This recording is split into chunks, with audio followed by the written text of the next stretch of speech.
terkait guru P3K. Tapi ini kan terima cerita, kalau udah jadi guru P3K itu nanti ditarik ke pemerintah. Begini, nomor satu, kesetaraan tadi.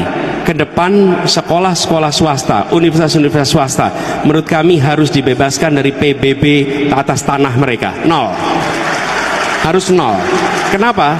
Tanpa ada kampus swasta, tanpa ada sekolah swasta, kita nggak cukup untuk menyekolahkan anak-anak Indonesia.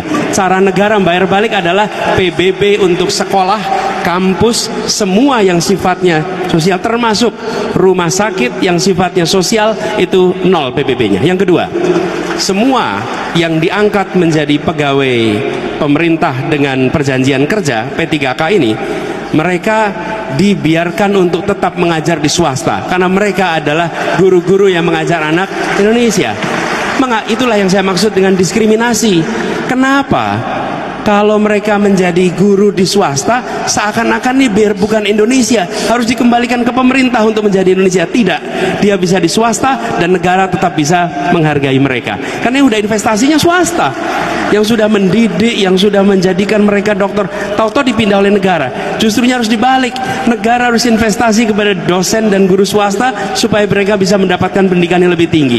Jadi diubah tuh cara pandangnya. Lalu banyak sekali perguruan swasta, mengapa mahal?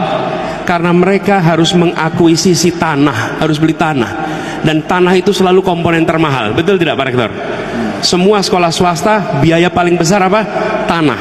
Jadi kami ke depan ingin tanah-tanah negara bisa dimanfaatkan oleh swasta, selama itu dipakai untuk pendidikan, kesehatan, dan kegiatan sosial.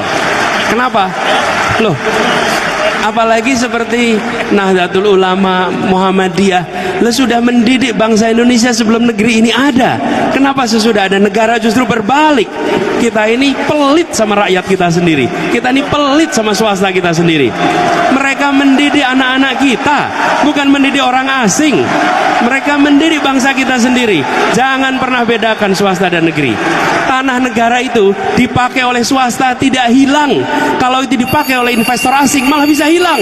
Tapi kalau dipakai oleh swasta nggak mungkin hilang. Jadi bayangkan kalau sekolah pendidikan kelas seluruh Indonesia tidak terbebani oleh belanja tanah di awal, maka SPP-nya akan murah, biaya sekolahnya akan murah. Itu dirasakan oleh seluruh keluarga-keluarga kita di Indonesia. Baik. Jadi kita ingin mengubah itu Pak, sehingga negara itu hadir bukan hanya dengan bantuan secara fiskal, tapi negara hadir mengurangi biaya-biaya yang harus dikeluarkan oleh perguruan swasta, TK, SD, SMP, SMA sampai kuliah, sehingga mereka bisa mengurangi beban untuk keluarga-keluarga kita di Indonesia. Terima kasih.